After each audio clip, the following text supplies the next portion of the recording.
Hello friend, नमस्कार। मैं उम्मीद आप सभी का स्वागत करता हूं। अगर आप रेलवे ग्रुप डी की तैयारी कर रहे हैं तो ये वीडियो आपके लिए बहुत ज़्यादा इंपॉर्टेंट होने वाली है, क्योंकि इस वीडियो में आपको बताने वाला हूं कि मॉक टेस्ट में आपके नंबर क्यों नहीं बढ़ रहे हैं। क्योंकि बहुत ज़्यादा कमेंट करते हैं लड़के मेरे पास कि सर मेरे 40-45 नंबर आ रहे हैं, नंबर नहीं बढ़ रहे हैं, क्या करूं, सिलेबस भी कंप्लीट कर लिया, नंबर फिर भी नहीं बढ़ रहे हैं।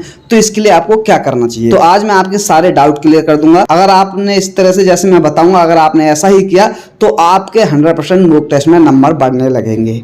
तो देखिए, सबसे पहले मैं बता दूं ग्रुप डी की जो लेटेस्ट अपडेट है वो क्या है। देखिए, आपको सभी को पता है कि 28 तारीख को यानी कि 28/6/2022 को एक पार्लियामेंट मीटिंग हुई, और जो मीटिंग हुई है वो रेलवे की वैकेंसी को लेकर ही हुई है। और उसमें कुछ क्वेश्चन भी किए गए हैं। वो ये हैं कि जो भी रेलवे की न्यू भर्ती आएगी और जो चल रही है, यानी कि जो 1 लाख प्लस वाली जो वैकेंसी ग्रुप डी की है वो निकाल रखी है, इनका ये एग्जाम कैलेंडर जारी करना। अगर ऐसा होता है, एग्जाम कैलेंडर जारी हो जाता है सभी वैकेंसी होगा, तो फिर तैयारी करने में भी आपको ज़्यादा दिक्कत नहीं आएगी। आप पूरे फ्रेश मूड से अच्छे से तैयारी करेंगे कि हमारे पास इतना समय है और इतने दिन में हमें ग्रुप डी का एग्जाम देना है, इस डेट को एग्जाम होगा। अगर रेलवे सबसे पहले कैलेंडर जारी कर देगा इसका, तो फिर आधी से ज्यादा टेंशन तो स्टूडेंट की वैसे ही खत्म हो जाएगी। तो ये बहुत अच्छी बात है। अगर ऐसा होता है तो ये आपके लिए बहुत ही अच्छी बात है। और देखिए, मैं आपको बता दूं, जो ग्रुप डी का एग्जाम है, आपको किसी भी भ्रम में ना रहें। ग्रुप डी का एग्जाम देखिए बहुत ही जल्द स्टार्ट हो जाएगा, यानी कि अगस्त के फर्स्ट वीक या सेकंड वीक में तो आपका 100% स्टार्ट ही हो जाएगा। क्यों स्टार्ट हो जाएगा, इसका कारण आपको भी पता है कि अब रेलवे के पास ज़्यादा काम बचा नहीं है, क्योंकि एनटीपीसी का काम लगभग खत्म हो चुका है सब कुछ। बस उनको तो ज्वाइनिंग देनी है थर्ड फेज कराने के बाद में, क्योंकि फर्स्ट सेकंड फेज में ही ज़्यादा टाइम लगता है, वो भी उनका खत्म हो चुका है। तो अब उनको केवल ग्रुप डी का एग्जाम कराना है। तो आप बस तैयारी करते रहें, ये ना सोचें कि एग्जाम डेट आ जाएगी तभी बढ़ेंगे, क्योंकि एग्जाम डेट के बाद में आपको 1 महीने का समय मिलेगा। तो आप अपनी तैयारी में लगे रहें। ज़्यादा से ज़्यादा एग्जाम खिंचता है तो 15 अगस्त से ऊपर नहीं जाएगा, उससे पहले ही आपका एग्जाम स्टार्ट हो जाएगा। अब देखिए, मैं आपको बता दूं कि मॉक टेस्ट में नंबर नहीं बढ़ने के क्या कारण है। देखिए, सबसे पहला कारण होता है कि कुछ लड़कों का तो सिलेबस ही कंप्लीट नहीं होता है और वो मॉक टेस्ट लगाते रहते हैं और वो सोचते हैं कि नंबर नहीं बढ़ रहे हैं, तो इस तरह से नंबर नहीं बढ़ रहे हैं। सबसे मेन चीज़ ये है कि आपको सिलेबस कंप्लीट करना होगा, और जिनका सिलेबस कंप्लीट है उनके नंबर नहीं बढ़ रहे हैं। उनका क्या कारण है? देखिए, उन्होंने रिविजन नहीं किया होता है। मेन चीज़ क्या है? रिविजन। आप सपोज कीजिए कि जैसे कि आप किसी सिटी में गए, यहाँ अनजान जगह पर जाते हैं और वहां से 2-4 किलोमीटर आप निकल जाते हैं गलियों में होकर के। आप किसी के साथ गलियों में होकर के जाते हैं, पहुंच जाएंगे वहां से, फिर वापस आ जाएंगे किसी के साथ, लेकिन दोबारा उस गली में जाओगे तो आपको कंफ्यूजन रहेगा कि मैं इधर से गया था या उधर से गया था। इसी तरह से मॉक टेस्ट में होता है। जब वहां 4 ऑप्शन होते हैं तो आपको ये कंफ्यूजन रहता है कि इस वाले क्वेश्चन का ये वाला आंसर सही है या फिर ये वाला आंसर है। इसी में आप गलत करके आ जाते हैं। आप देखिए, आप किसी सिटी में गए, वहां आपने पहली बार गए तो रास्ता भूले, जब आप वहां से 2-3 बार लगातार निकलेंगे तो तीसरी या चौथी बार में आप रास्ता नहीं भूलेंगे। आपको पता है कि अब मुझे इधर जाना फिर उधर जाना। तो यही चीज होती है कि आप जितनी बार सिलेबस का रिवीजन करेंगे आप उतने ही कंठस्थ होते जाएंगे, और जितनी आप गलतियां करते हैं वो गलतियां भी नहीं करेंगे आप। तो सबसे मेन चीज ये होती है कि आप अगर गलतियां नहीं करेंगे, सही आंसर पर सही टिक करेंगे, तो आपके नंबर ऑटोमेटिक ही बढ़ जाएंगे। तो सबसे ज्यादा दिक्कत है ये लड़कों के साथ, स्टूडेंट के साथ, कि वो रिवीजन करने से घबराते हैं। रिवीजन करने से घबराते इसलिए हैं क्योंकि वो नोट्स नहीं बनाते हैं। सबसे ज्यादा गलती यही होती है लड़कों की कि नोट्स नहीं बनाते हैं। भाई, तैयारी करनी है तो एक प्रॉपर वे में तैयारी करनी होती है। हमें नोट्स भी बनाने होते हैं सब्जेक्ट वाइज के।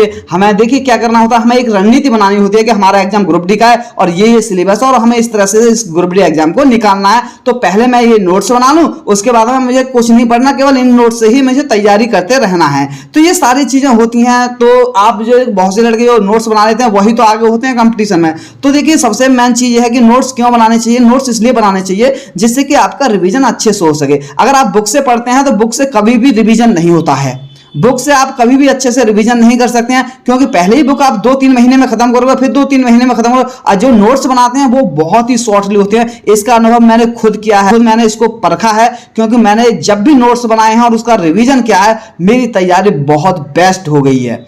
तो यही चीज है कि देखिए, मैंने यूपी पुलिस का भी एग्जाम निकाला था, तो यही कारण था कि मेरा रिवीजन अच्छा था, और जिसकी वजह से मैंने क्वेश्चनों में मिस्टेक कम की थी। इसी तरह से मेरा यूपी पुलिस का एग्जाम निकल गया था। तो इसी तरह से मैं आपको बताऊंगा कि अगर आप रेलवे का एग्जाम निकालना चाहते हैं तो कम से कम एक चीज का 3 बार रिवीजन कीजिए।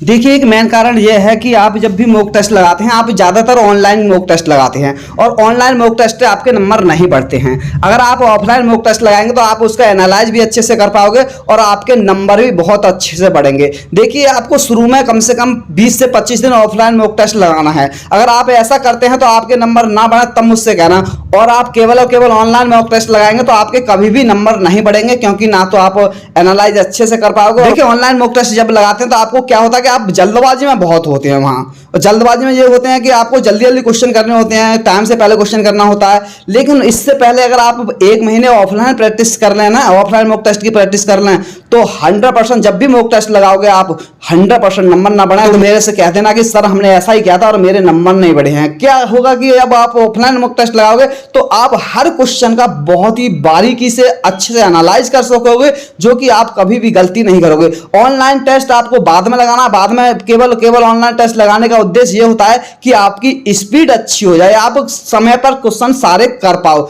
ऑनलाइन का बस यही है, अगर आपको नंबर बढ़ाने हैं तो आपको ऑफलाइन मॉक टेस्ट लगाना होगा।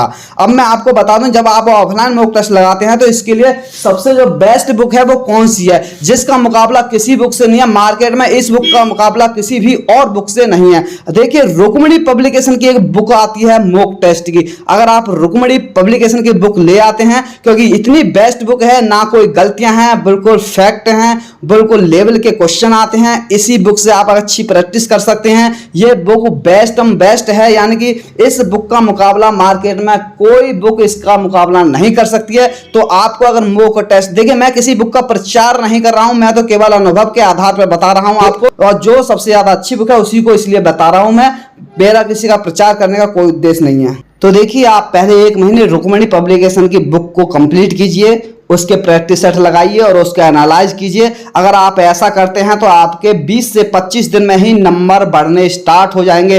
अगर नंबर बढ़ने स्टार्ट नहीं हो तो आप मुझको बता देना, सर हमने ऐसा किया था और हमारे नंबर नहीं बढ़ेंगे। 100% बढ़ेंगे, जैसा मैंने आपको बताया। अगर आप ऐसा ही करते हैं तो आपके 100% नंबर बढ़ेंगे। पहले आप 15-20 दिन ऑफलाइन मॉक टेस्ट लगा के तो देखिए, आपको 4-5 मॉक टेस्ट लगाने के बाद ही आपको अनुभव हो जाएगा कि हाँ वास्तव में ऑफलाइन मॉक टेस्ट लगाने से नंबर बढ़ते हैं। और आप जब रुक्मिणी पब्लिकेशन की बुक लेने आओगे मार्केट में, दुकान पे ही आओगे, तभी आपको पता चल जाएगा हाँ ये बेस्ट बुक है, इससे बढ़िया बुक कोई नहीं है।